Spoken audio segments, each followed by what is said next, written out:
Sure. Am I audible? Yeah, yeah, And can you all see me? yeah. Yes, Perfect. yes, we can. Okay. So a very good morning to the respectable judges and to all my audience and my organizers.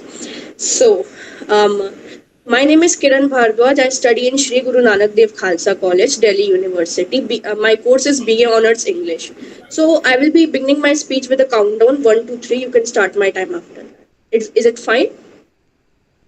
Yes, yes, it is. So the topic is materialistic development the only parameter to judge a nation's prosperity? My speech starts now. Three, two, one, and go. So guys, let's start by understanding what materialism is all about. Material, if there is one thing in the world which makes people selfish towards one another, so it is materialism. How is it materialism? Do we ever think that? Because it teaches you that the only thing that makes you successful in this world is money and prosperity. I'm not saying it is not, but there is deeper success. There is a deep success that we all need to earn, which is intellectual success, a good morality. Now let's understand how materialism in children is. We are not born with materialism. When we take, but we don't say to each other we will earn this, so we are only successful in that. Materialism is taught, it is embedded in people, and the best place, school. How? Because in school nowadays children are taught, if you want to be successful, get a good job, get a its passion. It doesn't take any place. Children's passion, children's feelings towards one another is not given place. We can all see that how in our classes the toppers, the first benchers, tells the backbenchers that how no, I'm not enjoying my school life. I'm just focusing now so that I will enjoy my life later. The backbenchers are like, enjoy the present first. And what results? We all know that after our school get over, even the first benchers regret that for those 91% they wasted, not wasted, but just lost some precious moments of their life. Materialism is taught. Even the teachers, if a boy is trying to be good in guitar or something, so he's told, no, get a job, get a this. If materialism can result such thing for a person, let alone a country. If a country is judged on only materialism, it is like it has good buildings, it has good infrastructure. Let's give it the best country award. But inside it is a mess. Inside there is no morality. Inside there is no humanity. During COVID times, you would all agree, more than humans, humanity was lost. And we were told that, you know what, only good buildings, good house, good this, these are not the only way by which you can be happy. Even the beggar on the road, if he is satisfied with his life, is happy as any rich man in the world. But do we ever teach our children that? Never. The basic difference we can see in Bhutan, the gross happiness is the parameter to judge the nation's prosperity. So you know what I believe in.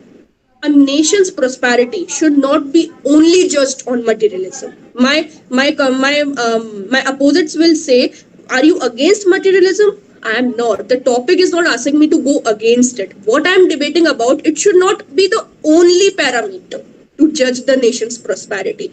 There are many good parameters to judge a nation's prosperity, and you know what? We Indians can bring it. We Indians have it in ourselves. We can bring our country to a place where it can be judged on its main prosperity, not the materialistic prosperity. Because I think it's a part of that, not the whole.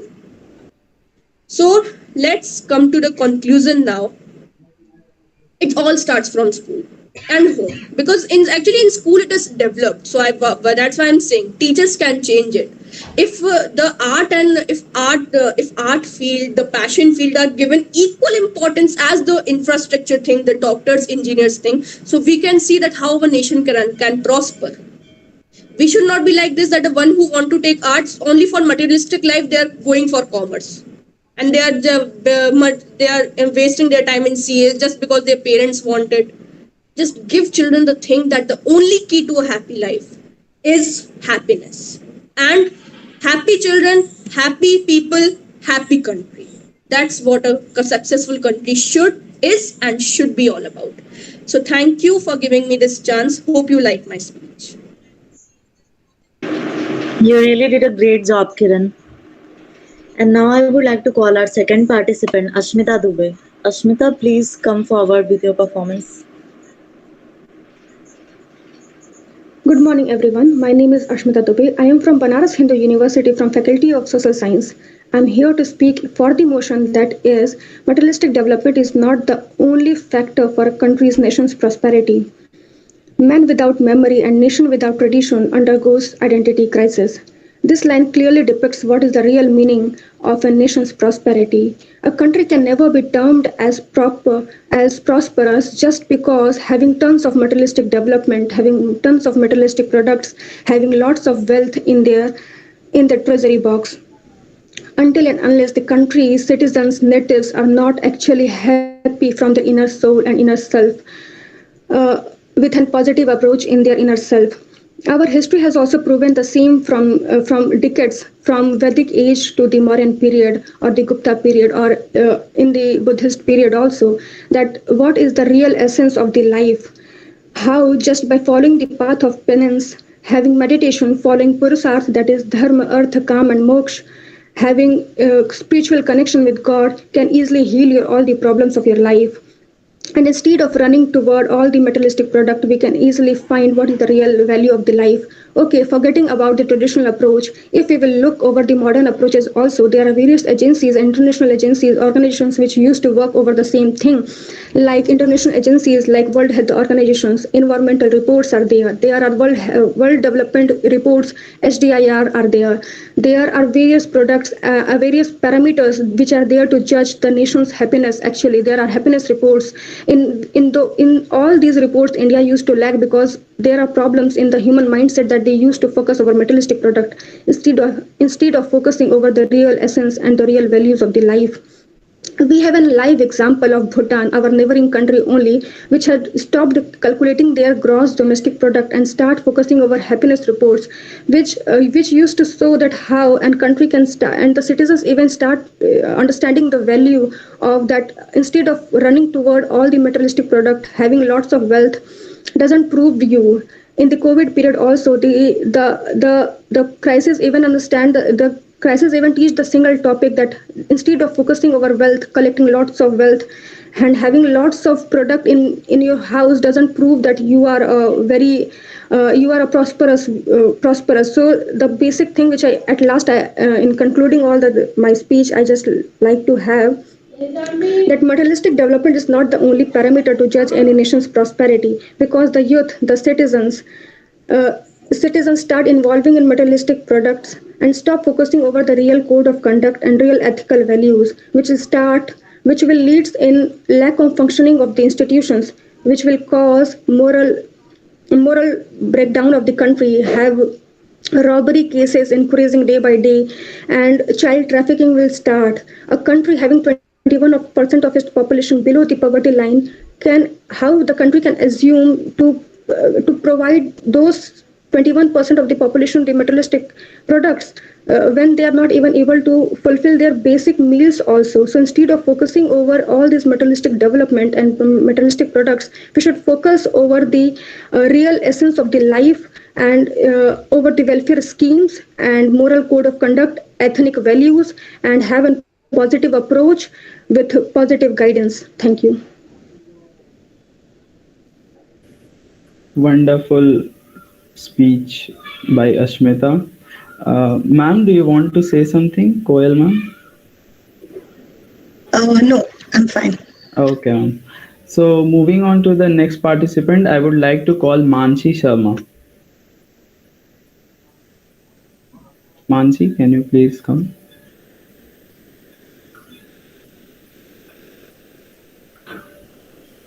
No, Mansi, you are not audible. Yeah,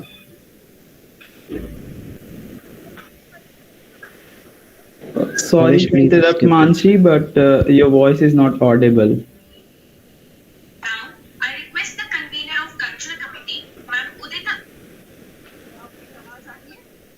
No, Mansi, you are not audible. Okay, please, Mansi, please check your connection. Till then, please move to the next participant. I request Priyanshi Vashist to please Uh, come forward with your One second, Anamika. I would like to tell all the participants, see, students, this is a platform wherein you are, showcasing your talent. Okay, and I think Bhavesh told it very clearly in the beginning that you're not supposed to refer to anything. See, in spite it being an online, we teachers are pretty experienced handling classes with many number of students. So even if there's something which you're referring, it is clearly visible. Okay, so it's not fair, and it's not nice when the rules are laid down. It's better to respect. Okay, so it's my humble request to all the participants that kindly do not refer to any paper, any notes. It should be spontaneous. Your body language speaks. All right, please carry on. Priyanka ma'am is here. A very good morning to you, ma'am. Welcome in the Welcome to program. the program, ma'am. Good morning. All the best to the participants. Good morning, ma'am. Okay, so moving forward, I would like to call Priyanshi Vashist to please come with your piece. Priyanshi? Can I start now? Yeah, sure. Alright. A very good morning to one and all present here. Myself, Priyanshi Vashisht, and I'm here to present my views against the motion materialistic development is not the only parameter to judge a nation's prosperity. Against the motion about materialism, about development, about prosperity.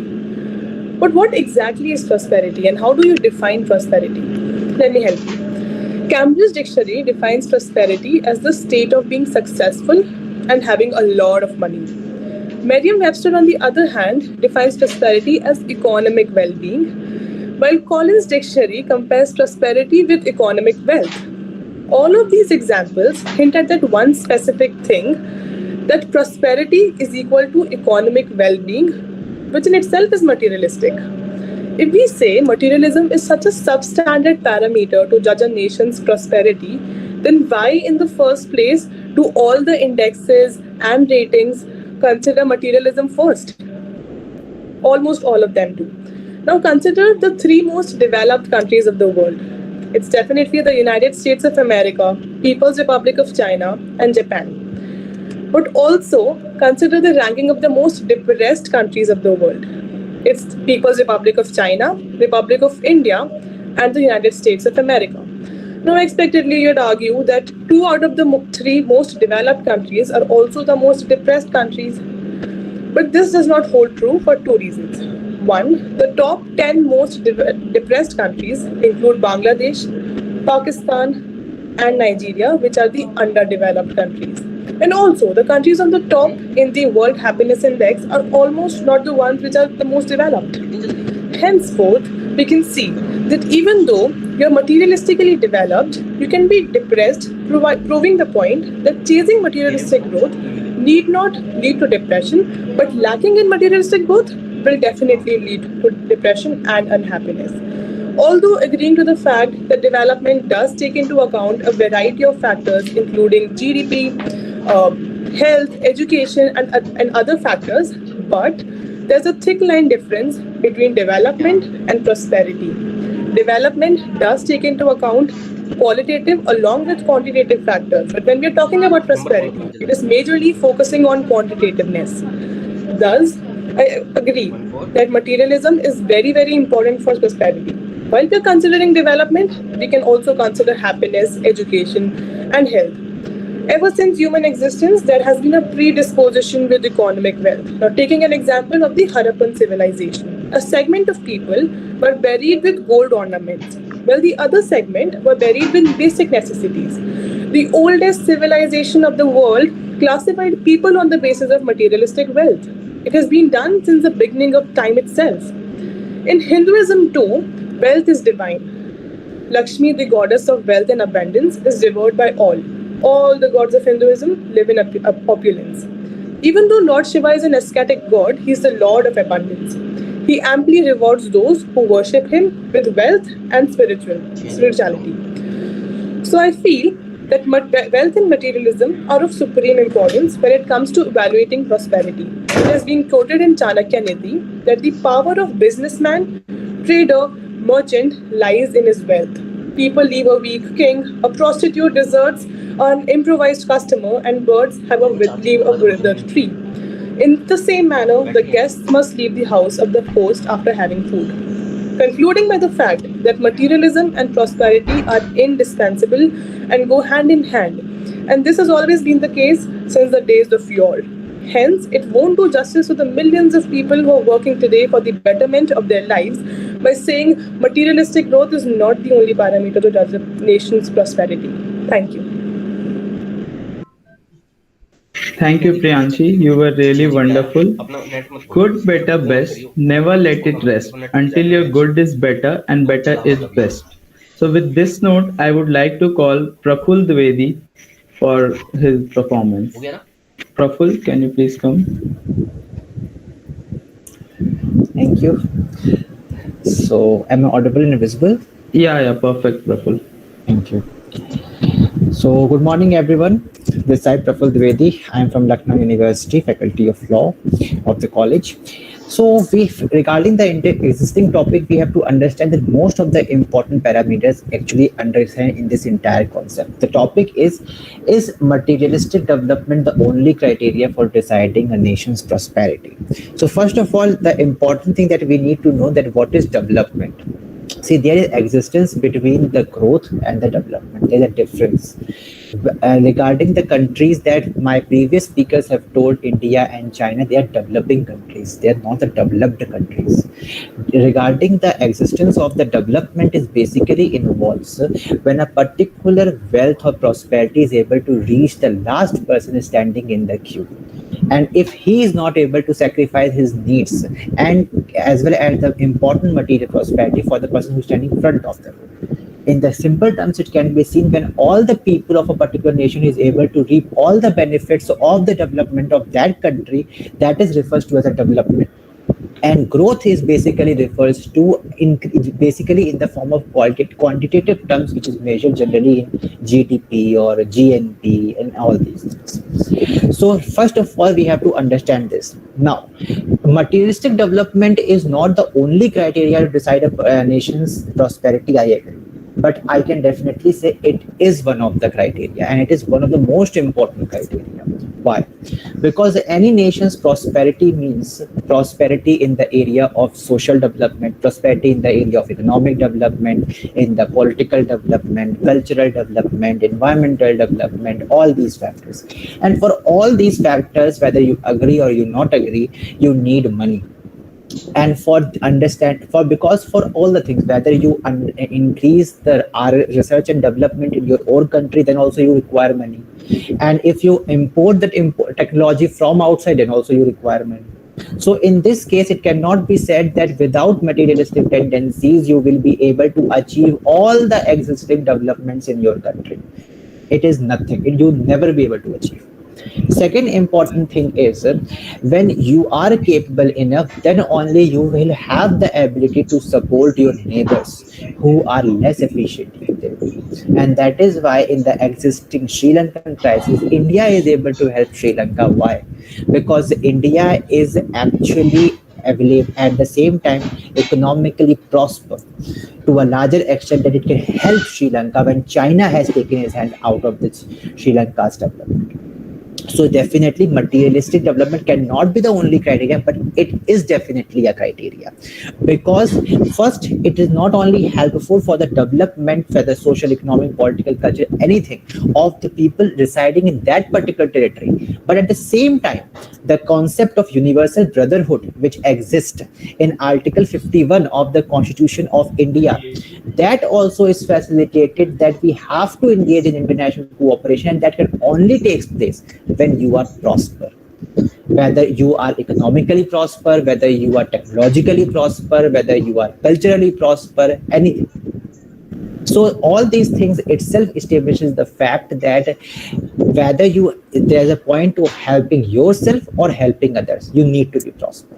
But there is a difference that in which area you want to prosper. So definitely social, economical, political, culture, in every area you need to prosper. But and for that a holistic developmental perspective need to be understood, and that is why I always advocate the philosophy of positive materialistic development, which basically involves sustainable development, which is given by Brundtland Commission report also, that the present generation cannot sacrifice its needs for the future generation, and future generation also have some opportunities to fulfill its own dreams.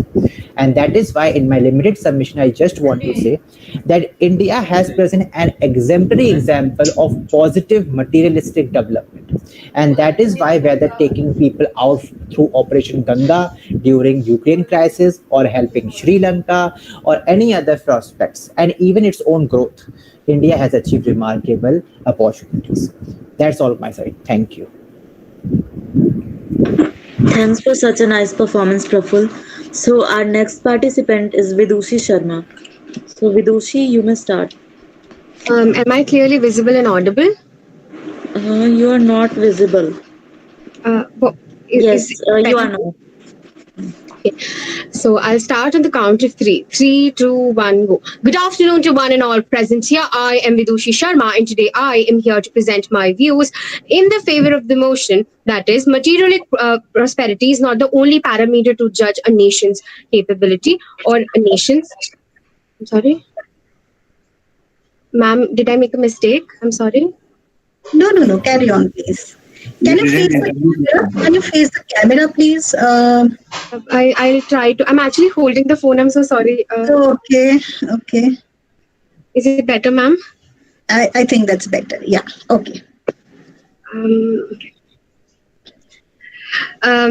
Good afternoon to one and all present here. I am Vidushi Sharma, and today I'm here to present my views in favor of the motion that is materialistic prosperity is not the only parameter to judge a nation's capability.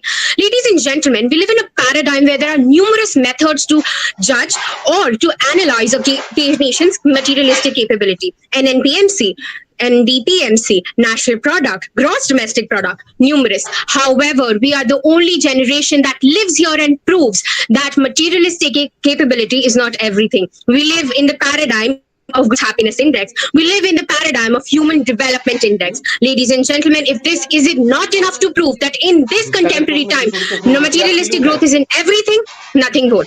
Now, I would like to present my arguments and constructive arguments to prove how materialistic development or prosperity is not the only parameter. Ladies and gentlemen, quoting Nobel laureate Amartya Sen and his Nobel Prize winning theory, poverty as capability deprivation. He states that poverty is not just the lowest of income. Poverty is rather an individual's inability to use their capabilities in a fashion to satisfy themselves. That is, even though they have all the materialistic output with them, they are materialistic, they have high income. However, the way they wish to use their income, if that is not being satisfied in the paradigm where they are constrained by their abilities to use that income, they are considered poor. In this idea, individuals' materialistic prosperity does not qualify as the only parameter to judge whether that individual is rich or is prosperous. Ladies and gentlemen, I would also like to highlight the fact that the wealth of a nation can be derived from numerous factors. That is, every nation in this world is originated or is established with a amount of wealth that they already carry into the world as a prerequisite. The Saudi Arabia and other Gulf countries are already rich in oil. Even though the capability deprivation parameters, the inequality parameters, the right parameters, the health and the education parameters are quite low there. These nations are rich. Some nations are inherently born with higher amounts of diamond, gold, copper, iron, etc. However, are they truly happy or are they prosperous? Would you call Saudi Arabia a very prosperous country just because it has oil and its GDP is higher? Women do not have the right to walk out of their houses. Women recently got their rights to drive there. How is then women or the society as a whole prosperous? Ladies and gentlemen, the nation or the wealth materialistic parameter translates to numerous things that the country has been or encountered in the past. A country, as per numerous economic models, is considered to be better off or materialistically better had it not been a colonial country in the past. Ladies and gentlemen, in this parameter, we see that a nation's materialistic outlook is not necessarily a translation of their prosperity, rather numerous parameter or things that have happened in the past with them. The inherent ability of nutrients or materials that they have, their ability or even their location. A country that is inland and not connected by any form of waterways around is comparatively poorer, even though the country has better parameters of prosperity, health, education, right, infant mortality rates are lower, and life expectancy can be higher. Ladies and gentlemen, in this paradigm, we see that colonialism, imperialism, mercantilism, and other factors also play a very major role in determining a nation's materialistic ability. Now, I would like to highlight this, carry forward this discussion or broaden the horizon by just talking about some rebuttals. All of the other participants that have spoken before me have emphasized on the idea that if materialistic ability of a country is not very important or is not indispensable or inevitable, why is it even mentioned? Or why do a nation's ability to do something based on their materialistic ability a very prominent factor? Ladies and gentlemen, during this argument, I would like to highlight that each and every nation or the materialistic measurement factors like the national income, the GDP, and other factors have been there from a very long time. However, there existed a need, a void that had to be filled, because of which a human development index, a gross happiness index, and other parameters were introduced in the place. Ladies and gentlemen, I would also like to highlight the fact that the nation's ability to take action based on its monetary outlook is not necessarily true. There are numerous nations which might be very prosperous, which might not be very prosperous, in the paradigm, and do have a high amount of materialistic possession, but are not able to take required measures. A lot of nations are not able to produce or popularize the cause that they stand for. A lot of nations are not able to talk for about their own sovereignty, and the people within the country face large amount of inequality that can be measured to numerous Lorentz curves and other factors. Hence, in this paradigm, people are not happy. The nation is not prosperous. It might have the numbers on its side. Ladies and gentlemen, a very prominent example being Finland. The population of the country is so small that they have the highest number of Nobel laureates per capita. They have the richest number per capita. That is because the population is so high. One Nobel laureate, one billionaire. Thank you. With this light, I state and conclude the argument by stating, let's be realists, ladies and gentlemen. Optimism suits poetry, and in our paradigm, materialistic values are always played around by numbers and our historical past, and do not signify or act as the only parameter to decide whether a country is prosperous or not. Thank you. Thank you, Vidushi. You have just filled us with the Dr. Yogesh sir is here. A very good Welcome, afternoon sir. to you, sir. Actually, I want to ask something. Vidushi, which institution do you belong to? So sorry. Sir, I am a student. I'm a student of Maitri College, University of Delhi. Okay, actually, miss in the. I'm so sorry, sir. I'm a student of Maitri College, University of Delhi. I'm currently a final year student in Economics Honors Program. Thank you, Vidushi. Thank you very much for the opportunity. I'm extremely grateful and highly obliged. Thank you very much, ma'am and sir. Can we have Brinda on the screen for her piece? Hi everyone. I just wanted to confirm if I'm audible and visible. Yeah, perfect. Yeah, hi everyone. Hello ma'am. Hello judges. Hello everyone, my viewers. I'll be speaking against the motion and I'm timing myself. So starting in 3, 2, 1. Panel, understand what materialistic development is in the first place. I think anything which can be converted, which is monetary, which has a value in terms of money, is materialistic, right? When we talk about materialistic development, it is not only about, oh, you're having flyovers, oh, you're having space thrust, oh, you're having a lot of nuclear advancement, etc. I also think you having a lot of educational institutions, you're having a lot of healthcare institutions in a country, something which is equivalent to materialistic development because it has a value in terms of money. Then what is immaterial? I think values like love, equality, people having their rights, etc., is something that is considered to be immaterial. Come to this later as to why I think immaterial things are not important. But coming to why I think that materialistic development is the most significant paramount thing for judging a nation's prosperity. Rather, we think prosperity means the scale of success of a nation. I understand when we say that, oh, we associate worth of a person with its financial status is wrong, but we talk about nations. Nations is a big deal, and henceforth we talk about materialism. And understand, a country like Japan is known for its electronic goods throughout the world. A country like Germany is known for its brands like BMW, for its mechanics, particularly throughout the world. A country like South Korea is known for its K-dramas, for its BTS and whatnot throughout the world, is because they have a good infrastructure. We think even if they have, let's say, are producing good shows, good web series like Netflix, and the craze which is there currently is because they have a good infrastructure to even produce those shows in the first place. What does this mean?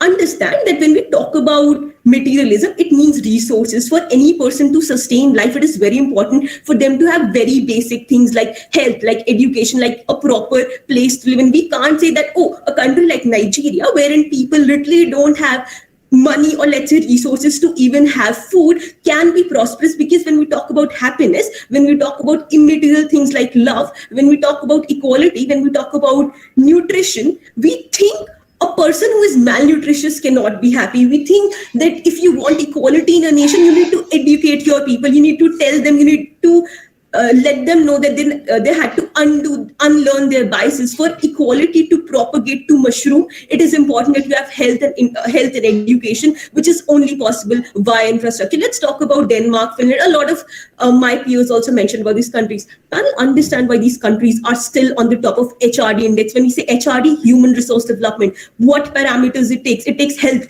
education, how educated people are, what is the condition, what is the parameter of health in those countries.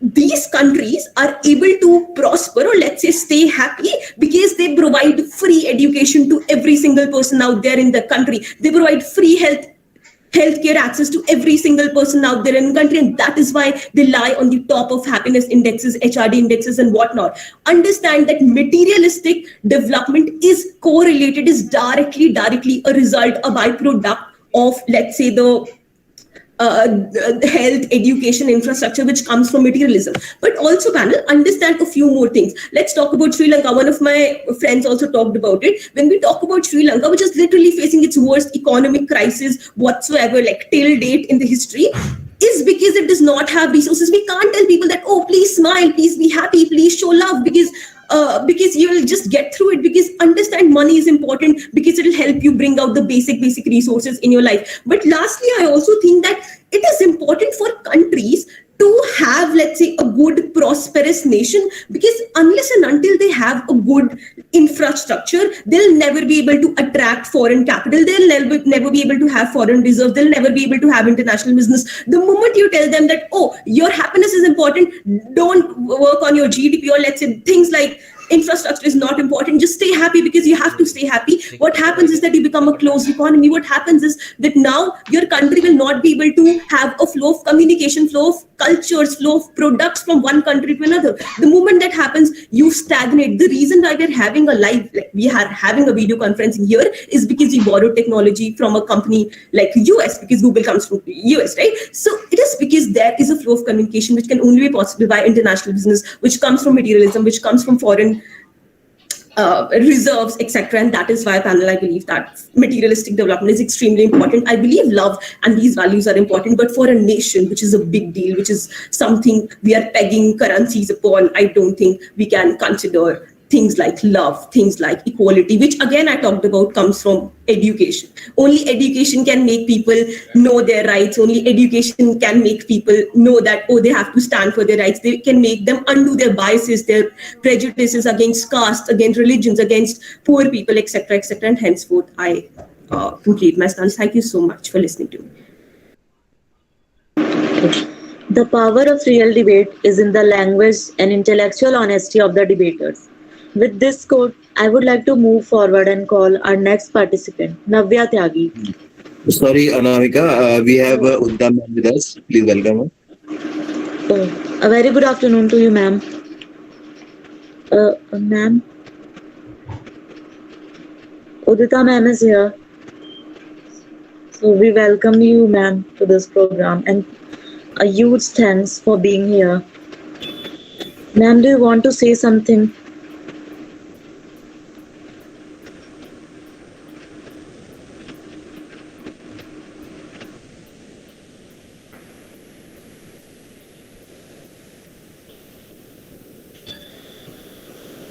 forgetting.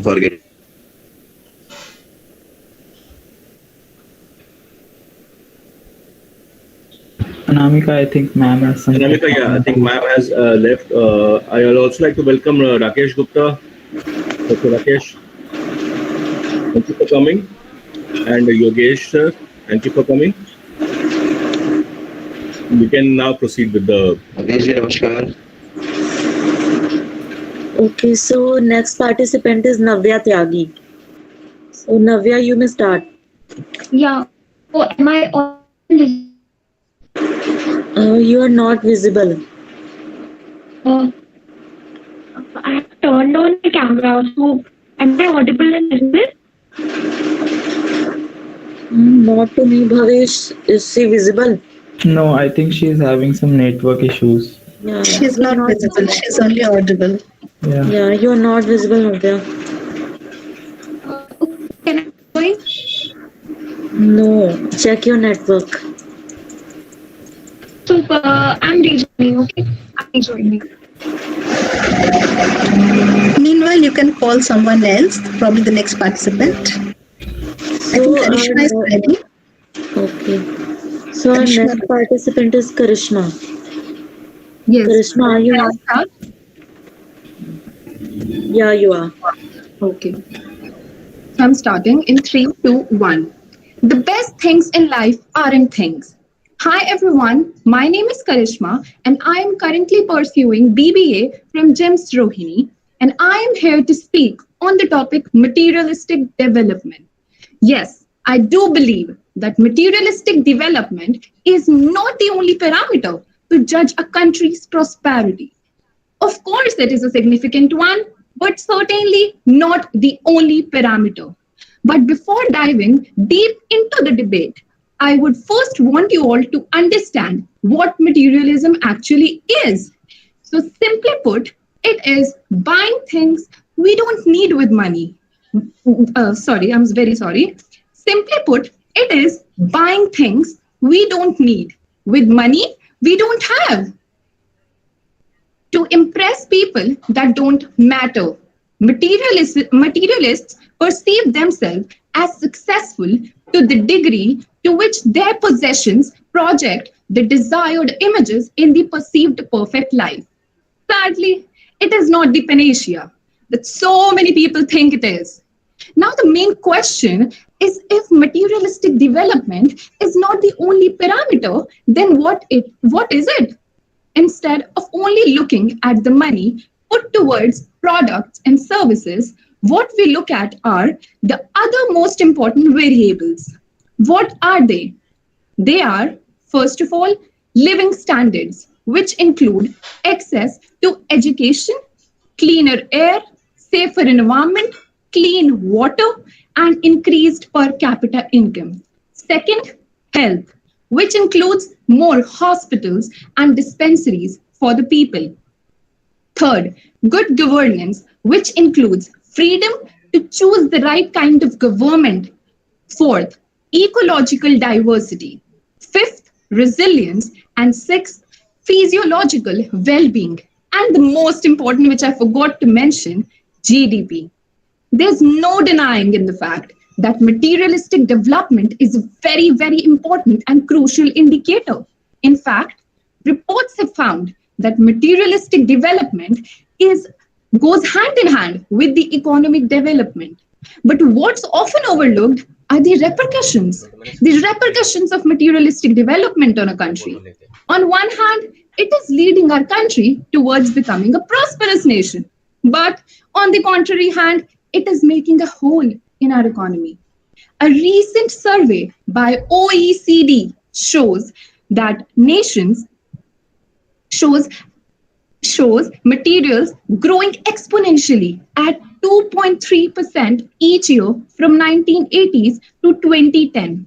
Not just this, in order to produce more materials, the environment is being ruthlessly exploited, making it less favorable for humans as well as the biodiversity. Also, production of goods lead to more carbon emissions, which again is playing a major role in the depletion of our ozone layer. Not just this, Let's take a look at the reports from a survey.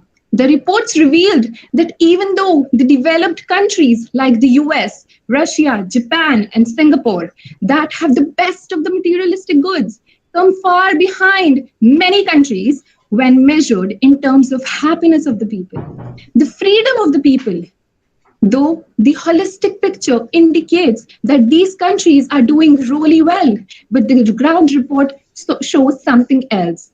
At the end, I would like to sum up everything by saying that there are many other parameters than materialistic development that can be used to evaluate a country's prosperity, as I mentioned above.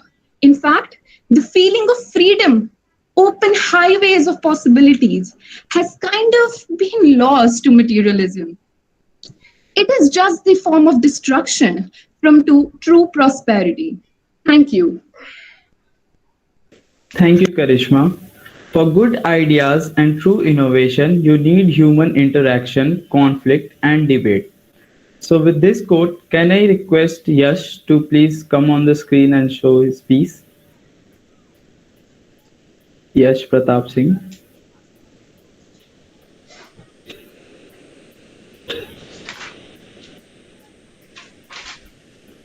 Okay, I think Yash is not present. Could I join in few minutes? My internet is not good. Okay, Yash, no worries. So, can I request Tanya?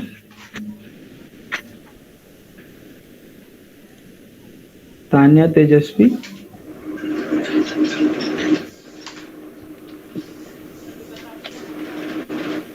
Am I visible Yeah, perfect. and audible? Yes, yes. Okay.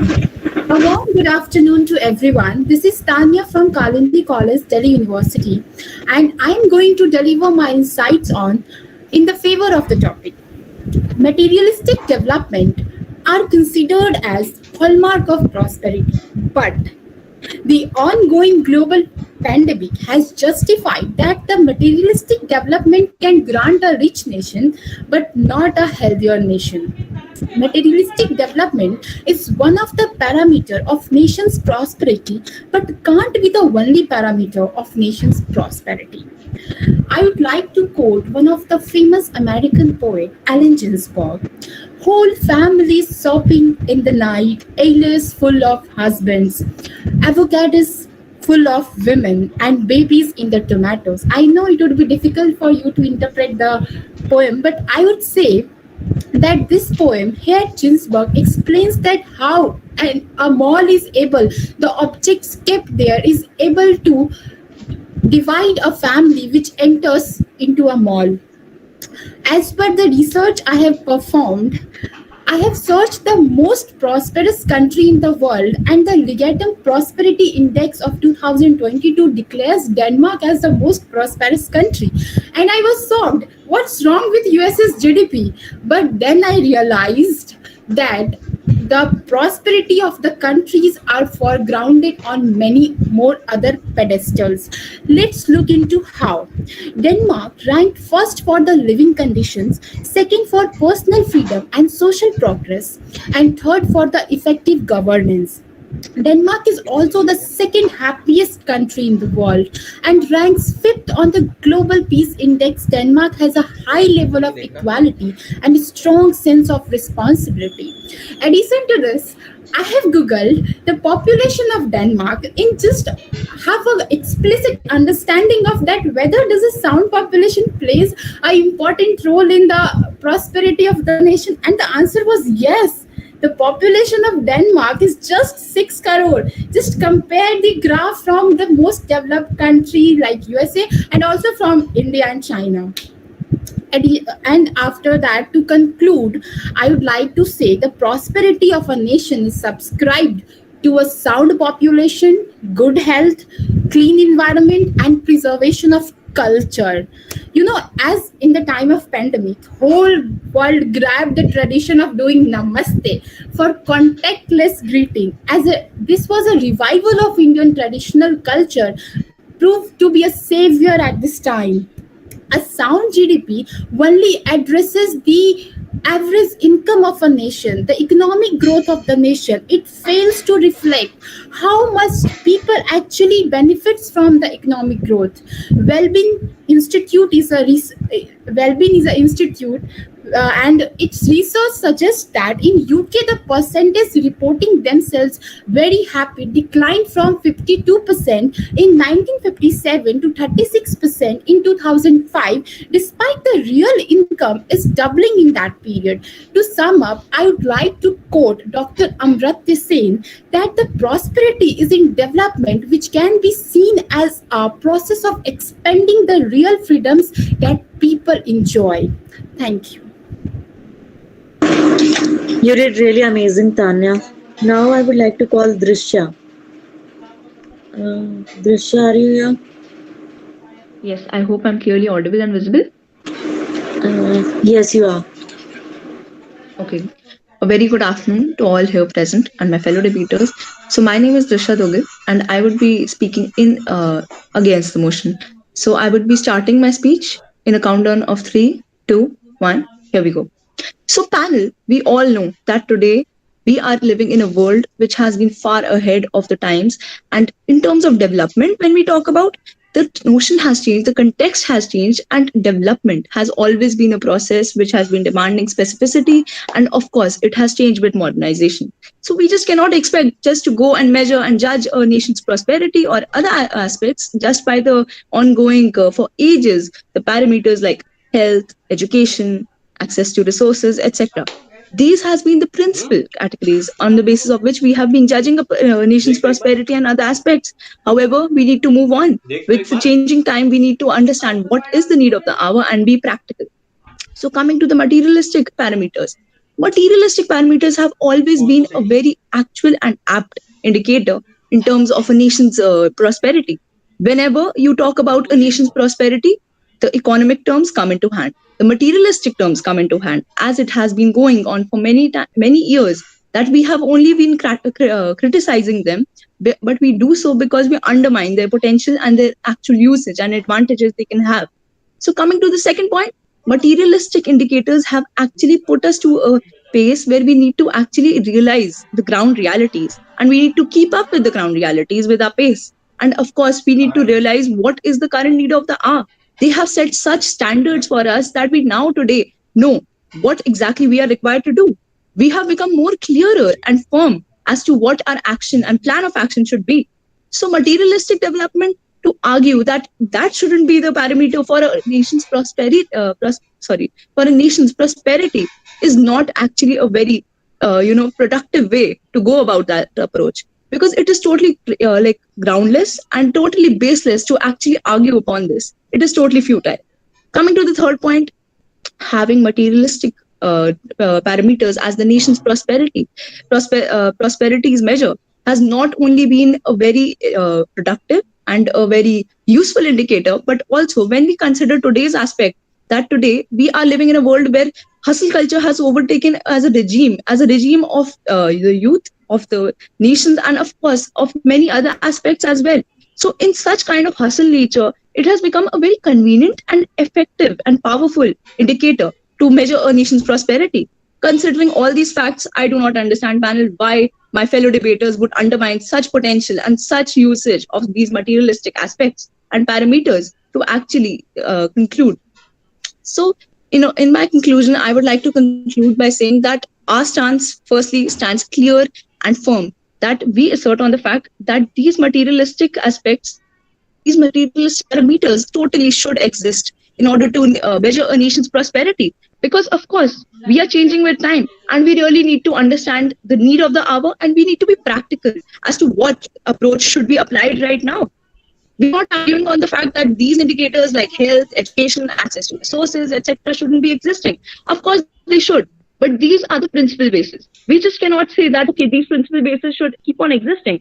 And to keep up with the today's time, keep up with the today's population, we need to understand that today it is the time to actually have these materialistic indicators. We see that today's population has become so advanced and materialistic, they prefer materialism over anything else, firstly. So considering that in mind, why would we actually undermine that? Why would we actually undermine the fact that the need of these materialistic goals aspects are really required to measure a nation's prosperity, and maybe some other aspects as well.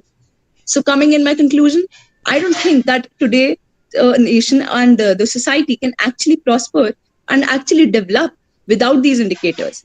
Like, it is just very hypocritical and very contradictory to say that we want a nation's good development and a prosperous development, but at the same time, the needed indicators, we do not want to apply that. So by that, I conclude my speech. Thank you. Thank you, Drisha. It was really wonderful listening to your views. So, moving forward, I would like to call Shruti Singh for placing her views in front of us. Hi, am I both audible and visible? Yeah, perfect. All right, so let me begin.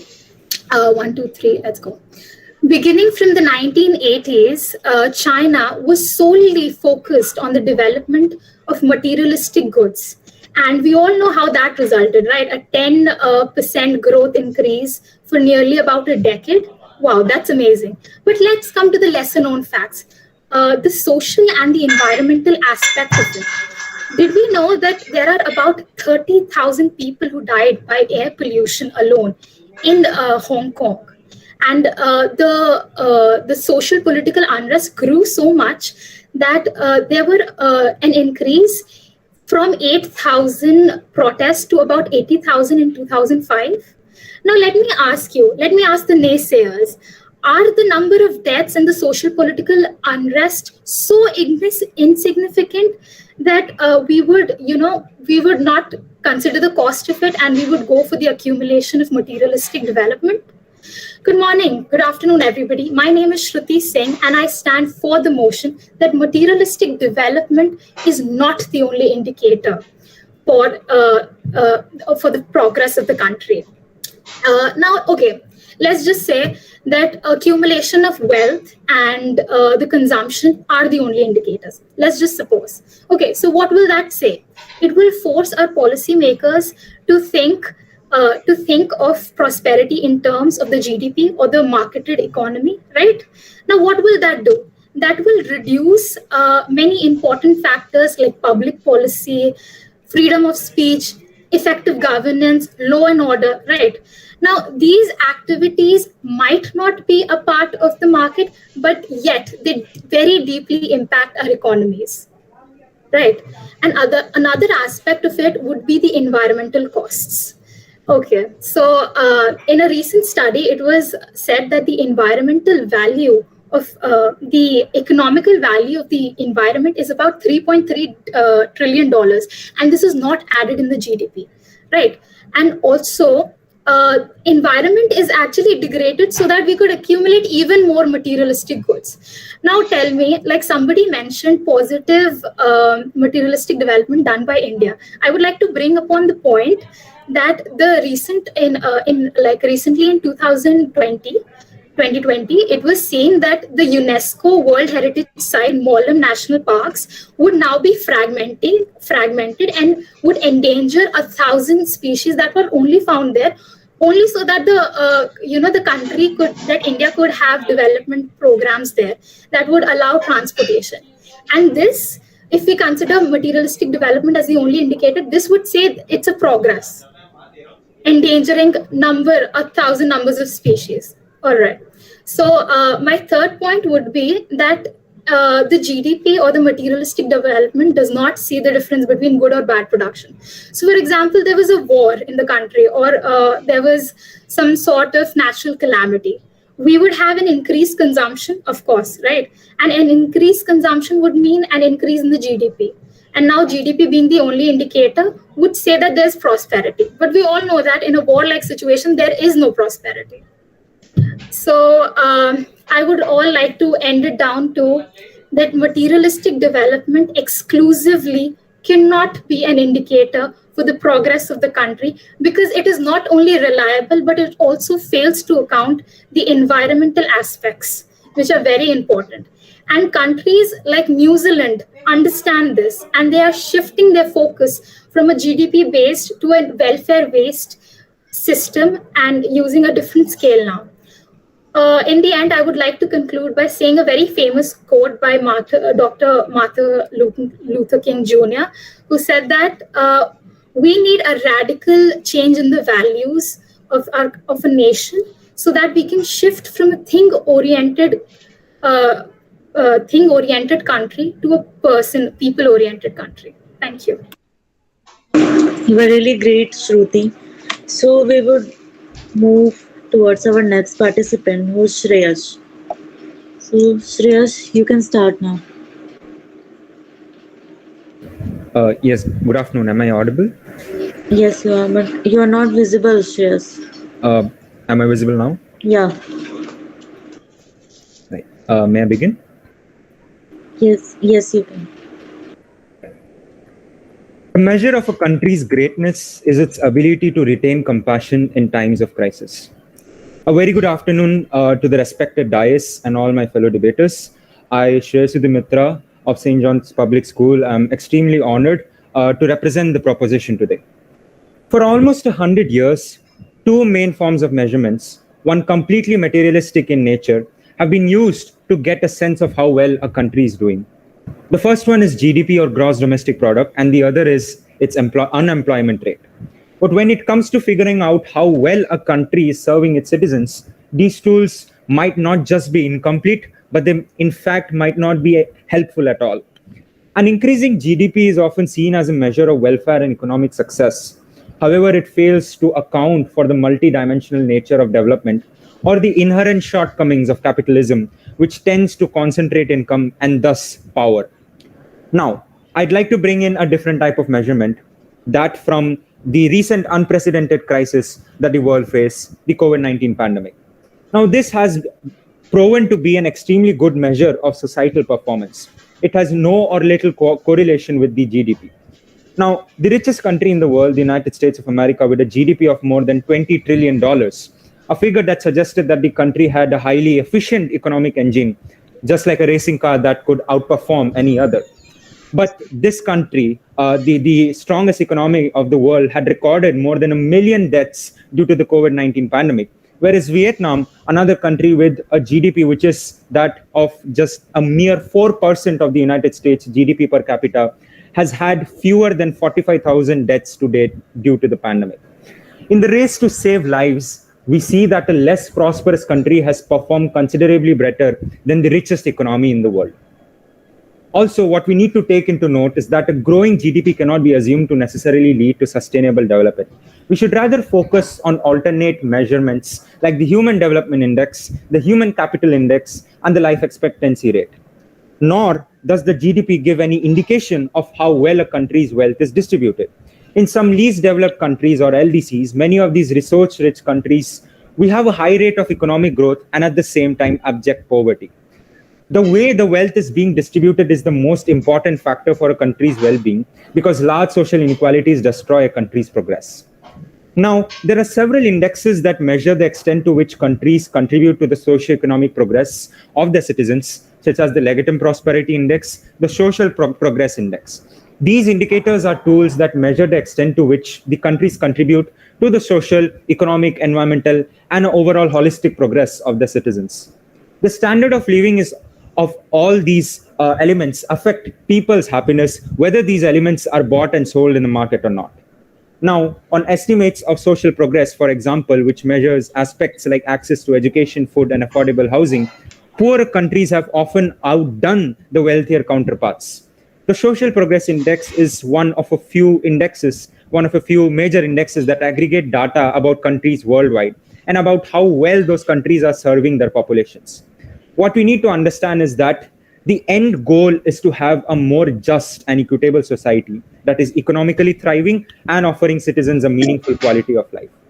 With a change in what we measure and perceive as a barometer of development, how we frame our policies will also catch up. In an economy with well-being at its heart, economic growth will simply be another tool to guide us in the direction that the society chooses. In the end, if we are looking for what makes a country great, we shouldn't look at its GDP or unemployment rate. We must look at its commitment to its citizens and how long it stuck to that commitment. Therefore, I would like to end on the note that materialistic development is definitely not the only parameter to judge a nation's prosperity. I rest my case, but not my cause. Thank you very much. Thank you, Shreyas. You have really done a great job here. Now, can I request Manish to please show his piece?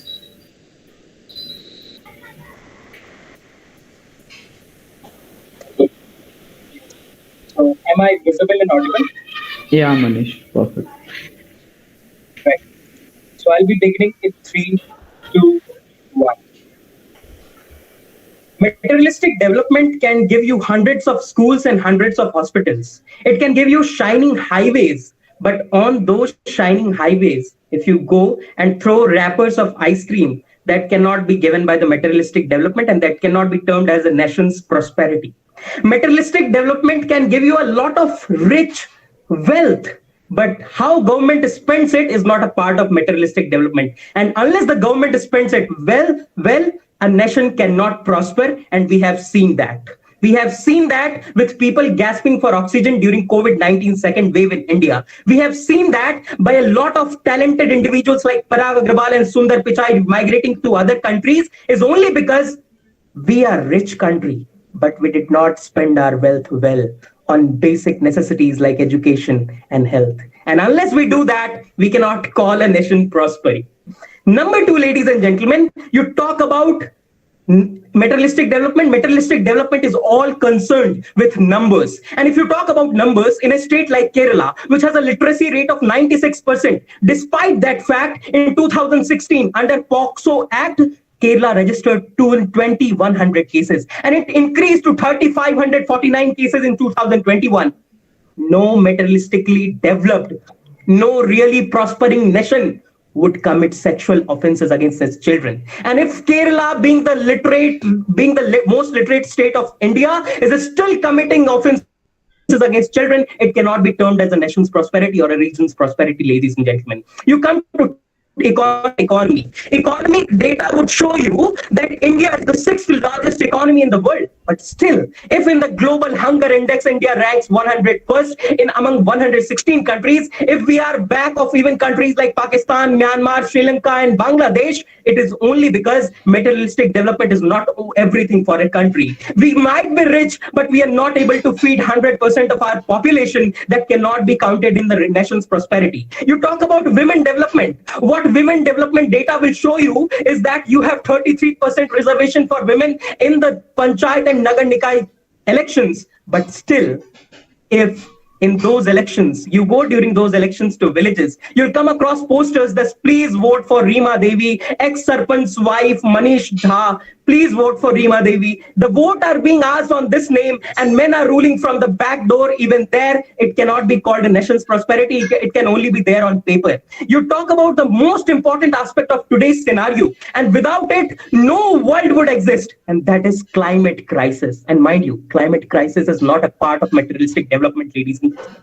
Prime Minister of India will tell you in 2018 that 100% of houses have been electrified in India, but he will not tell you that 75% of that electricity is produced using coal, according to Ministry of Coal report of 2020. And it causes carbon emission, it causes breathing problems, it causes eyes problems, and we have all seen the air in Delhi. It is only happening because materialistic development is not everything for a country. If you ignore climate crisis, you saw what happened in Kedarnath tragedy in 2013. If you cannot ignore climate crisis in today's world, that is the most important subject of today's scenario. And it is not part of materialistic development, mind you. And therefore, concluding all these remarks, I would say that yes, materialistic development can give you huge houses, but how to live inside that house, materialistic development won't tell you. It can give you shining airports, but how to behave inside those shining airports, how to not throw wrappers here and there, materialistic development won't teach you. It can give you shining highways, but it can't teach you that while you go there on those shining highways in a 20 lakh worth vehicle, you cannot roll down your vehicle's mirror, vehicle's side, shisha, and you cannot throw wrapper outside. these things won't be taught by materialistic development. And therefore, regarding all those things, I would say that a nation's prosperity is not only dependent on materialistic development at all. Thank you so much. Wonderful, Manish. Splendid. Very good argument. Yes. Yes, students. I've been hearing all of you, and it's really nice to hear all the students here. I must say, I didn't want to really stop you or comment on each, but each one of you is amazing. Congratulations as a whole group of students who have come from different parts of India, probably. Okay, yeah, you may Ma'am, continue. two students are still left. Just a minute. I'm sorry to interrupt. Some student is saying he hasn't called up. Surinder Kumar, please, coordinator.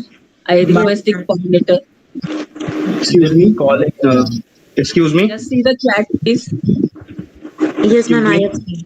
Actually, I have logged in from my father's laptop, so my name is being displayed as Surinder Kumar.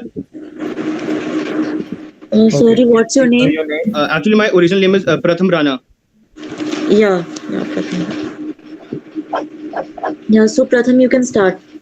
Oh, just a second. Am I visible? Yes, you are. Okay, I will start on the countdown of 1, 2, and 3. Yeah? 1, 2. Just a second. I will just put on my timer as well. Start. Good afternoon to one and all present here. I am Pratham Rana, and today I am here to speak in the favor of the motion that is materialistic development is not the only parameter to judge a nation's prosperity.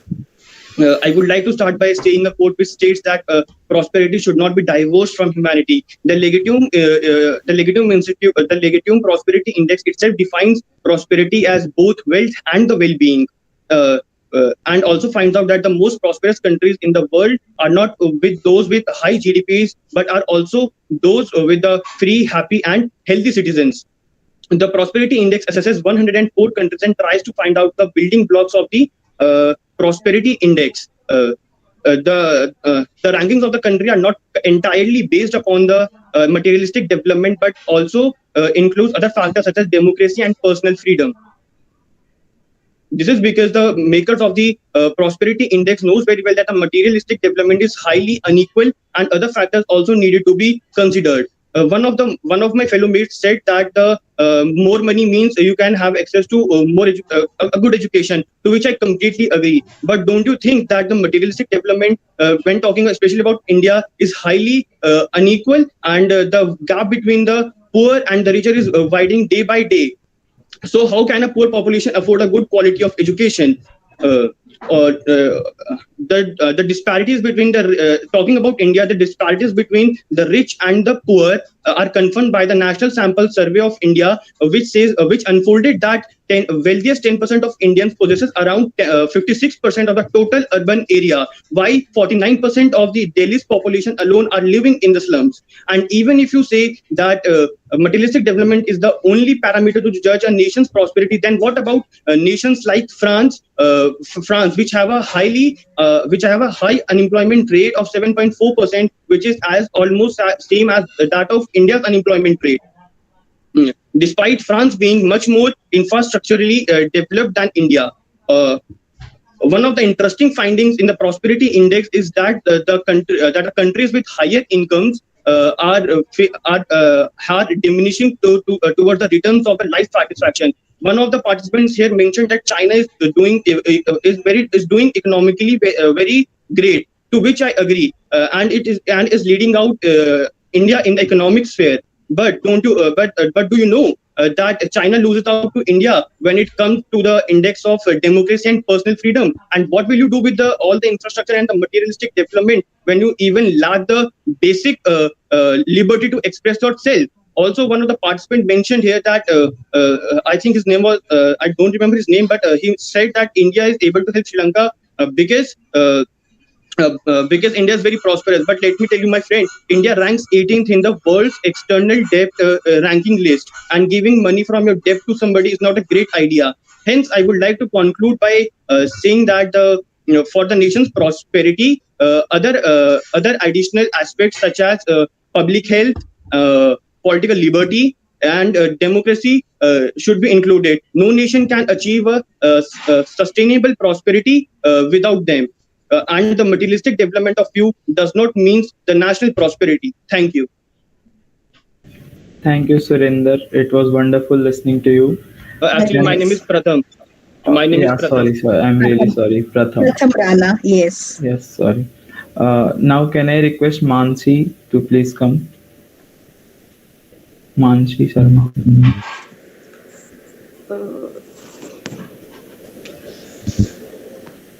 Is it all right now? Yeah, fine. So I will start. Run for money until you get a big hospital to spend your last days of life there with a prosperity and full of money loaded with your pocket. A very heartwarming greetings to everyone present here.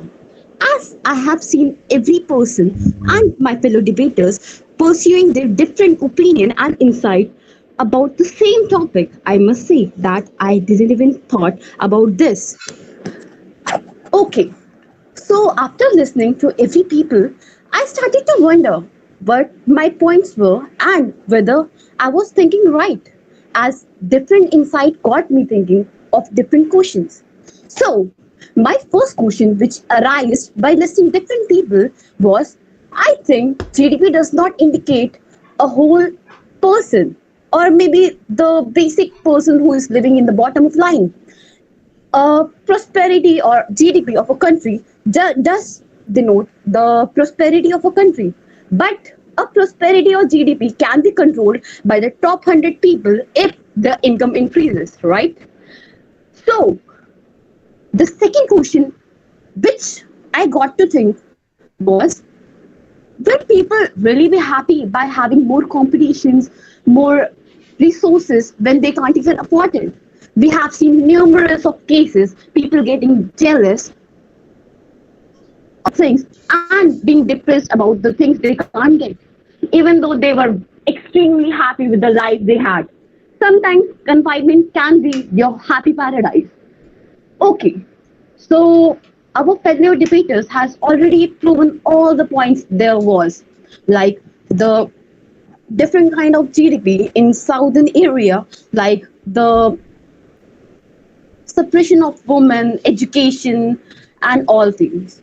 But there are a lot of countries who focus solely on education and still suffer a lot more than other countries who prosper in their art and culture.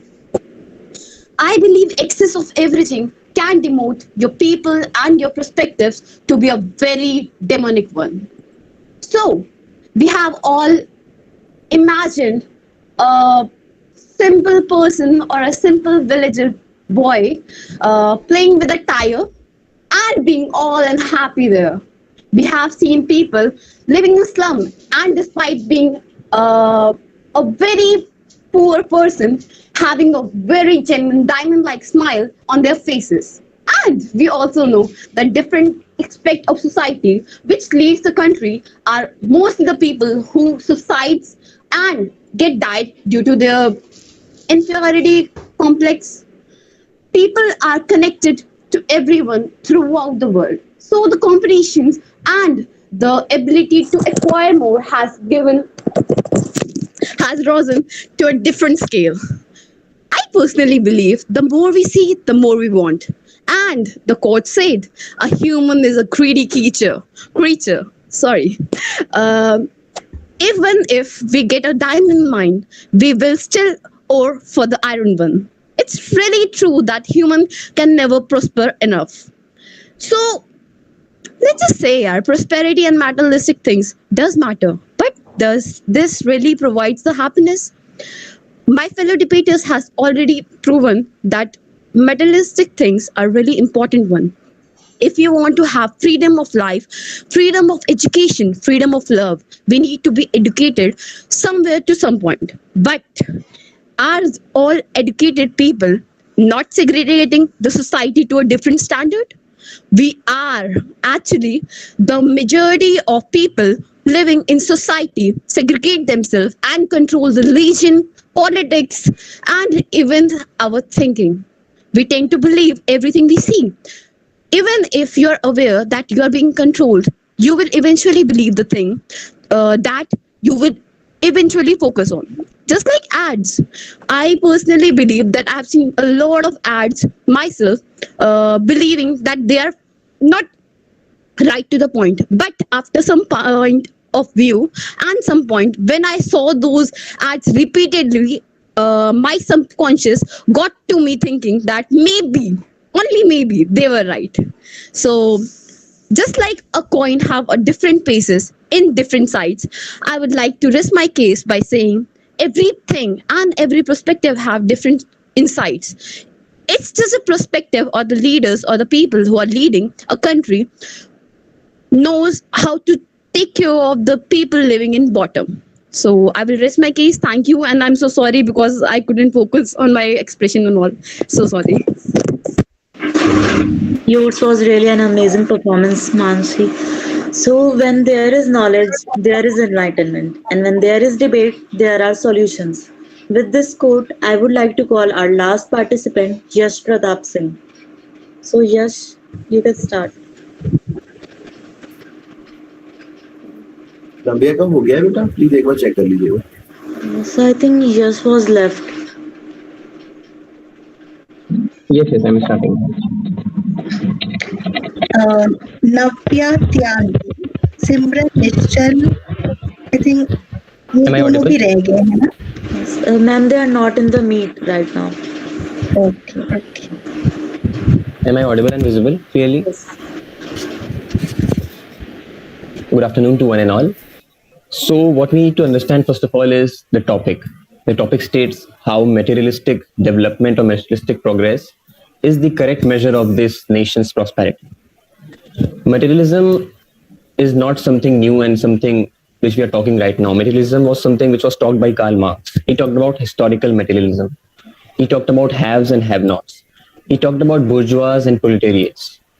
He began a fight to which our labor legislation today, be it the Industrial Disputes Act, be it the Factories Act, pays homage to Karl Marx's theory. All these countries, be it US, be it Germany, framed farm laws because of the fear of the socialism and because of the fear of the theory of Karl Marx, that was, if the have-nots began to realize their importance and the fact that socialism should prevail over capitalistic market, then every capitalistic man who was there in US or any other country would have had to suffer his private enterprises, because then the economic would be state-owned economy. So that's why the labor legislation took into place. Francis Fukuyama, in his book History and the Last Man, stated that the capitalistic world has won the final battle and the socialism is no more there. And it is the capitalistic democracy which is prevalent in all these states. So what is important is that all these factors that the fellow debaters have talked about, healthcare, women's safety, all these ultimately stems from the fact that economic plays a vital role. The topic is, if materialistic indicators are the parameters to judge, they are not saying that the progress or the prosperity of a nation is entirely dependent on the materialistic factor, but if those parameters, the numbers game that is provided by those economic factors provided, people have targeted GDP, but GDP is not the only economic factor. There is per capita income, which talks highly about how economic plays a vital role. If there is a country like India who has so large a population and enough economic wealth that it can rank 6th in the entire world, but the population and the economic wealth that it is gathering is not sufficient to meet its end. Secondly, if we talk about the number games, one of the guy talked about number game. Everything is a number game. This whole debate competition is a number game. It is a point game. The democracy is a number game. It is a matter of one seat. How coalition government forms, how governments are broken into fragments. So the fact is that the ease, the number of variables that are there, because we cannot measure the social security, we cannot measure women empowerment. We can have various indexes, prosperity index, women indexes, world global indexes, but what they measure the economic availability, the economic development of a country along with the needs. So that's why the materialism becomes important. If someone has an Apple Watch, that doesn't mean he cannot eat food. If someone has an Apple Watch, it means that he can eat food. Someone talked about littering in the road, littering on the road, etc. I feel installing dustbin is also something which is related to materialistic world. I feel installing CCTV cameras for women's safeguard in a campus is something which is related to materialistic world. If you don't have the economy, you cannot create canteens, you cannot create safety protocols, you cannot hire personnel for safeties. You cannot hire security guards, you cannot hire bouncers. Everything is related to, we all run for economy. If we talked about unemployment, why unemployment is there? Because the supply and demand of the manpower cannot meet its ends. The supply is so large and the demand is so less that if an employer has to give out salaries to individuals, he cannot do that. That's why the unemployment is rising, be it in the government sector, be it in the private sector. So let's talk about how environment was one of the factors in this entire debate. Environment is something which is, if we talk about solar panels, if we talk about hydroelectric power, everything has to be made on economy. People talked about prosperity index, Denmark, France, Sweden, which rank on the top 3 in the prosperity index. Are we going to say that they are not materialistic advanced? And are we not going to say that because of those materialistic advancement that they have got or fetched over the years, that is responsible for those sectors' development? Every development that a nation could get is backed by the economic backbone that the country has. And if we have to reduce the variables to measure the development and the prosperity of the nation, we need to say that economic parameters and the materialistic parameters are the sole criteria on which a nation's development or prosperity can be judged. Because the government fallacies is not the topic of the debate. If BJP is, just 2 seconds, I would be concluding in 1 minute. If we talk about the government fallacy that what we saw in this pandemic, people gasping for air, it was a fallacy on account of the government and account of the population, because the population is so large that the economic beat in the top 6 or top 7 in the world, the economic advancement that India has got cannot meet the requirements of the so large population that we have. So healthcare facility was at the suffering end because of the economic degradation that the country has suffered. So the point is that every other aspect that the debaters who are speaking for the motion that it is not the criteria for prosperity need to understand that yes, it is not the entire dependency is not on the economic factor. However, all those dependency and all those factors that they have talked about ultimately stems from materialistic world and ultimately stems from economy. Thank you. Thank you, Yash. It was really amazing. So, as we are hitting, ma'am, were you saying something? I just told wonderful. Okay. So, as we are hitting the end of the program, I would like to request the convener of our cultural committee, Dr. Udita Agrawal, ma'am, to please give her valuable feedbacks regarding the performances. Ma'am. Thank you, Anamika. Firstly, I'd like to ask if by chance any speaker who has left and who is present in the meet, by chance? No. So it's concluded. So on the behalf of the Cultural Committee of P.G.D.A.V College Evening, firstly, I'd like to extend my warm welcome to our guest judge, Dr. Koel Vishwas, who has joined from Bangalore to judge this debate. And it's an honor that you are here to judge this debate. A wonderful debate was going on. I also welcome our other judge, Dr. Gautam, who is present here. And congratulations to the team, Outlook, Chandrakant ji, and Team Athena, and the coordinator of the event. I don't want to comment on the debate. I'm not a debater, but only thing I can say that based on this topic which was chosen, the notion of the developed, underdeveloped, and developing countries need to be changed because that should not be the parameter to decide the developed countries, underdeveloped countries, and developing countries. That is what was the thought behind this topic, and a wonderful debate was going on. And the youth is very these days they are more aware of these things and very. So congratulations to everyone. And I also welcome the participant who has joined from different colleges and thank them on the behalf of the Cultural Committee of P.G.D.A.V College Evening. Thank you very much. Please continue. Thank you, ma'am, for your valuable feedback. Now I request Dr. Komal Biswas, ma'am, to please give her feedback. Ma'am. Udita ji, namaste. Yeah. Yes. So good afternoon to the people present here. Gautam sir, good afternoon. Chandrakant ji, namaste, and all the teachers and all the students who are here. The best part of this debate was the topic, Udita ji, a very, very, very enlightening topic. And I was thinking that I would like to see how the students, okay, who are mostly, driven towards a materialistic world, talk against it. Okay, and few of them actually did not get the hang of the topic.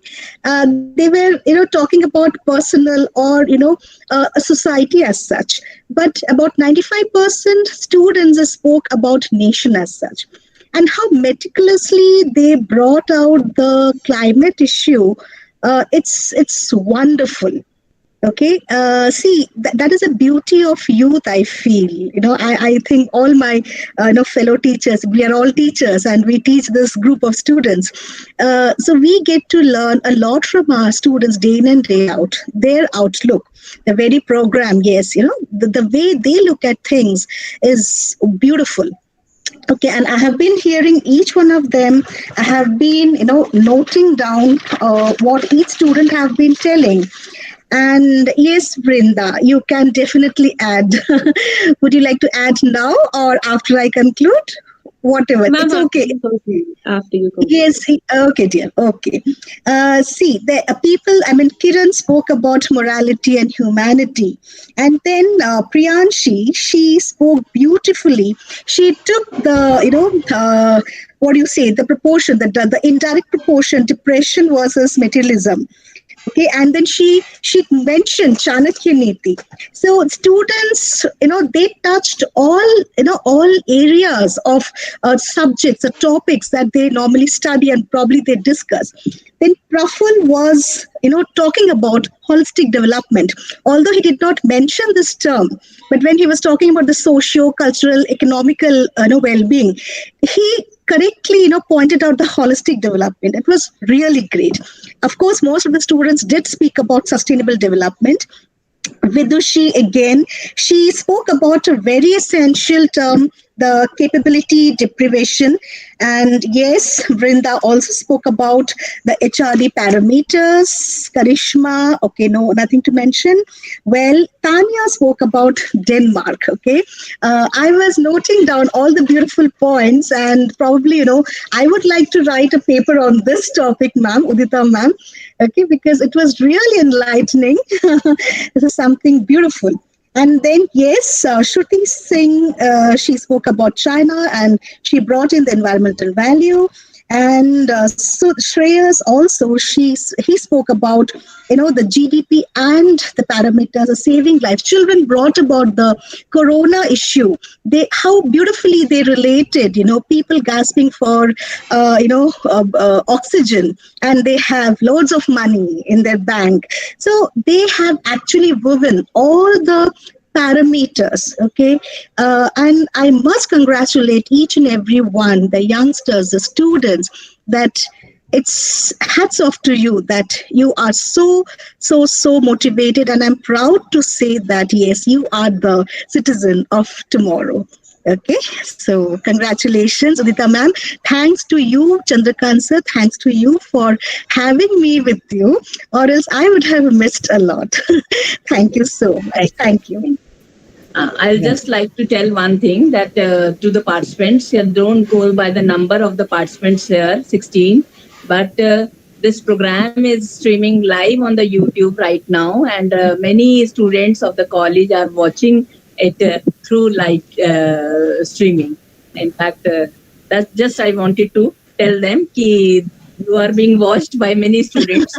The beautiful debate was, yes, please. Can I leave Chandrakanji because I have to join other meet? Yes, ma'am. Yeah, we know that you are very busy, ma'am. मैं Yes, सभी को दोबारा नमस्कार शुभकामनाएं आप अपनी meet Namaste. Thank you, We ma'am. are Thank really you for thankful joining. for your presence, ma'am. Ma'am, we have one more student, Simran, who has just now turned up. So can we listen to her, ma'am? Yes, Gautam sir, Chandrakant sir. ma'am, it's up to you, ma'am. Shall we? I don't know. The organizers. Yeah, it's all with the organizers. If she has joined in the required time, yes. I guess we should give them a chance. So she was facing some network issues earlier. So Simran, please show your piece. Simran, you may start. Hi, am I audible to all of you? Yes. You have to turn on your camera. All right, just a second.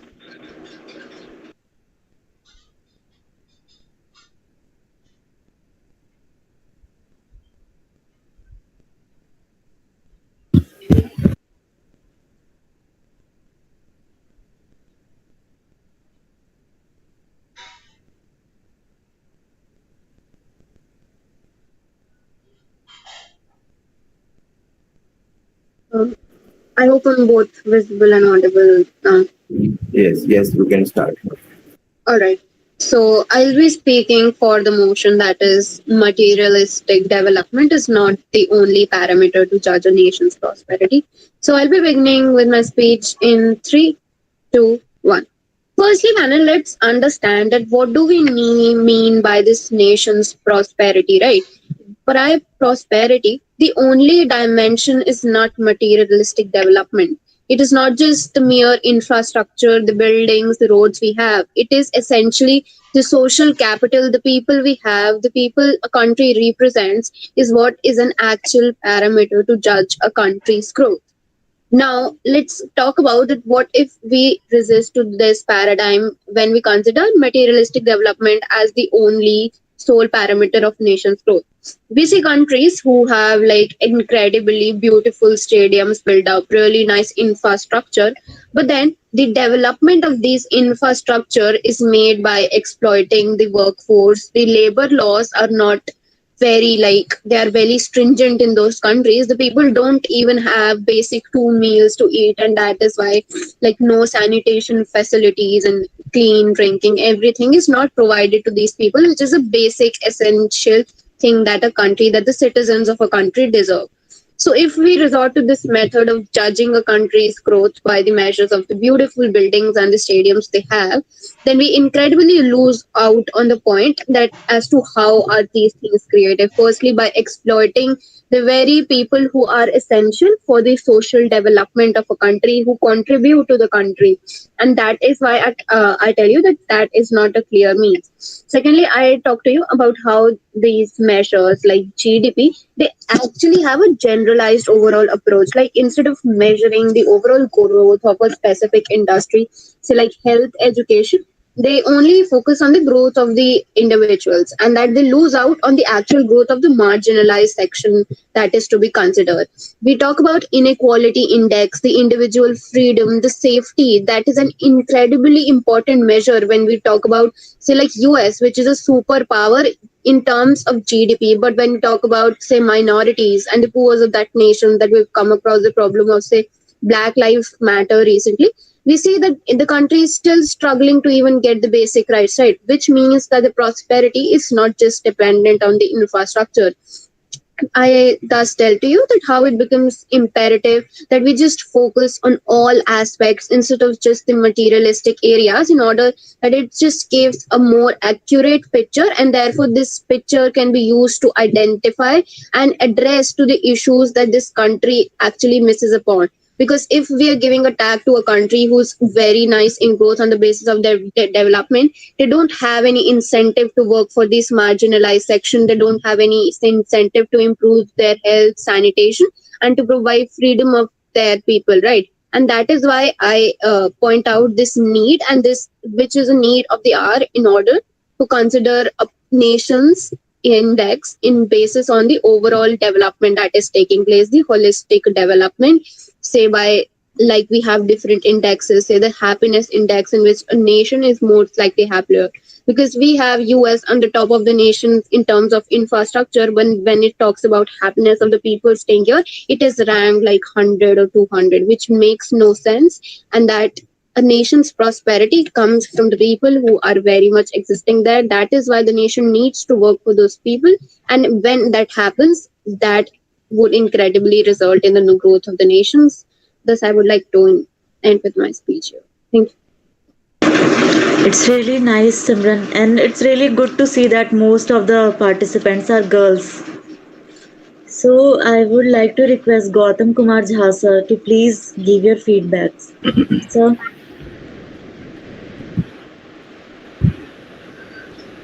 Just a moment. All right. I hope I am audible to everyone. Yes, sir, you are. First of all, welcome Koel ma'am, and thank you Chandrakant sir, Anamika and Bhavish for giving me this opportunity. Udita ma'am is not here. One of the good things about speaking second is that you don't have much left to say because Koel ma'am has beautifully summarized the entire debate competition. One thing that I would like to, a few things that I would like to add rather, is that most of the participants have done very good research.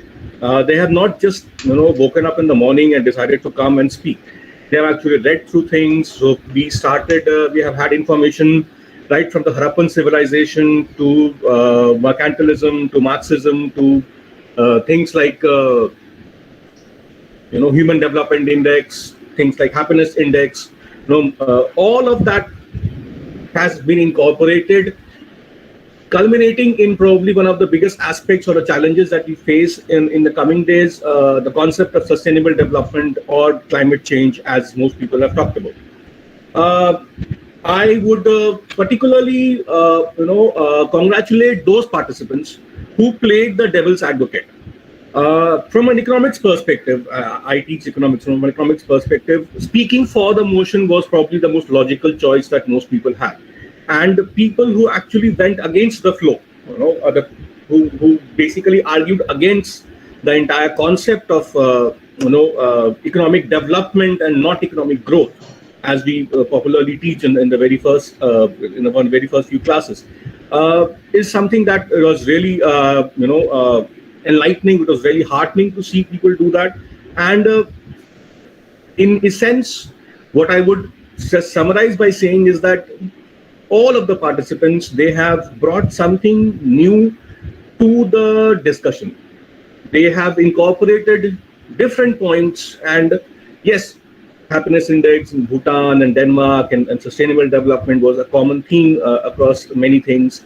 COVID was a common theme across many speakers, but each of them had a particular individual set of arguments. The presentation styles and how they structured the entire debate, that was particularly very heartening to see. And as judges, that is one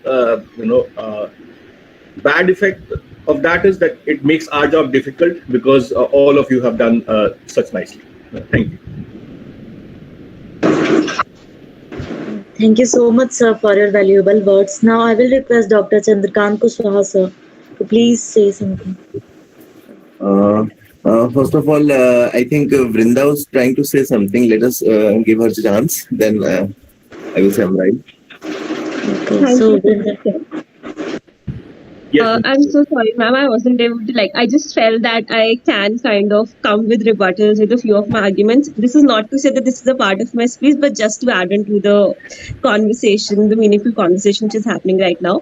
So my very nice peer mentioned that materialism cannot tell you how to live in a house. They can tell you only the buildings, the airways, everything. This is materialism. But I believe that manners comes from awareness, they come from education, and your education comes from materialism, which means building schools is also materialism. You having a pencil and a notebook is also materialism because you'll go and buy it for rupees 10. Also, a lot of my friends mentioned that, oh, there is climate change and a lot of problems, which I absolutely agree with. But I think that nowadays there are a lot of environmentalists like Greta Thunberg, which are coming up. Things like organic food, organic fashion, vegan fashion, and a lot of things. People are moving towards natural ice creams and whatnot. And people are buying these because of the penetration of education. People are getting educated and they want to transform this world. And education and awareness is coming from media houses, from us having these conversations, which is possible through technology, which is possible again through materialism. So I just felt I should add this. Thank you so much for giving me this opportunity. Sorry, Vrinda, just one point that I will like to add, if it is okay. Uh, a lot of it can also come from demonstration effect and not materialism. Ma'am? Just going there and doing things which other people do, not because it's actually materialistic for them. That is one point that I would just like to add. Yes, Kiran, you wanted to say something? I would also like to add a point to Vrinda's. My fellow contestant Vrinda presented a beautiful point about how materialism is, but I would like to say that okay, it is we receive education through pencils, or these are materials which are, but the main thing is all the materials used in the education goes waste if the education and the moral things are not given properly. If the student doesn't turn out to be a good citizen of the country, so all the things that are there goes waste. So the main thing is we should more focus on the moral teaching and the education more than the materials provided for that. Let's don't forget, even the most rich schools don't produce good human beings all the time. Yeah, thank you, Kiran. Sorry, Chandrakantji, thank you, Kiran. Yes, this series of additional points can keep on going on as long as this topic is there, because it's ultimately a debate, and debates can go on for hours and hours. Unfortunately or fortunately, we have to wrap it up quickly. So, Chandrakantji, I request you to do the read.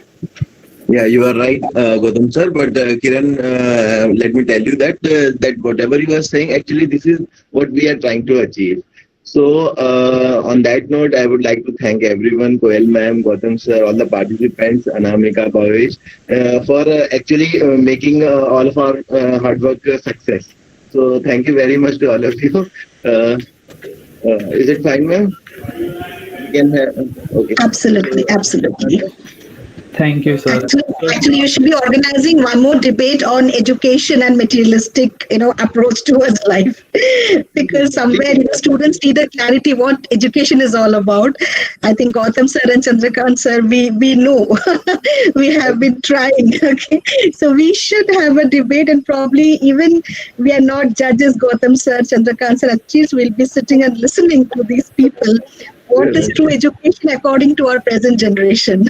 Yes, that is something that is also very heartening when you judge debates, because exactly you hear the point of view of the younger generation, which probably you know, as of a certain age, you're not aware of it, or you don't think of it in that way. You get to learn from them also as they learn from us. Yes. So it's a two-way process. And probably with more and more experience and with further add-on to their degrees, and once they are at that stage, they actually realize what education is all about. Kids, you have a long way to go. Wish you all the best. God bless you all. Okay, and we shall meet very soon. Thank you. Thank you, everyone. Thank you so much, ma'am and sir, for your well wishes. It means a lot. And now I request my friend Anamika to propose the vote of thanks. A very good afternoon to one and all present here. On behalf of the entire team of Outlook, it is my privilege to propose a vote of thanks and acknowledge the contribution and dedication of each and everyone who have worked so hard to make this competition a huge success. A special mention to our respected judges, Dr. Koel Biswas ma'am and Gautam Kumar Jha sir. Despite of being so busy, they took out time for us and have done such a difficult task of judging the participants. Thanks a lot, ma'am and sir. And now I would like to extend my thanks to Dr. Chandrakant Kuswaha sir. who is the teacher coordinator of Athena, the Society of Expression. Sir was always available for us whenever we needed them and has left no stone unturned in guiding us. And now, with deep appreciation, I would like to acknowledge the contribution of my teammates who have worked very hard and burned the midnight oil to make the competition glitchless. Last but never the least, a deep sense of thanks to our participants who are really great debaters for their active participation. The result will be announced soon and shared with you all. But remember, winning or losing doesn't matter. What matters is the experience. Till then, stay tuned, stay happy. Wishing you the best of the day ahead. Before ending the meeting, I would like to request all of you to please turn on your cameras so that we can capture the moment. Ma'am and sir, please. And all the participants, please turn on your cameras. Bhavesh, take a picture. Yeah, sure. And we have a beautiful smile. Yeah, done. Is it done? Yeah. Okay, then thanks a lot, everyone, and have a great day ahead. Thank you, everyone. Thank you. So, participants, you may leave now.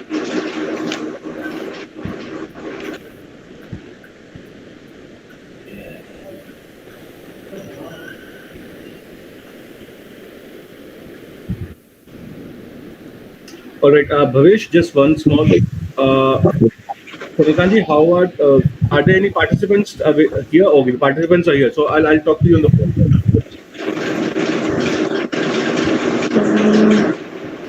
So there are few participants. Yeah. So I'll thank you. I'll let go.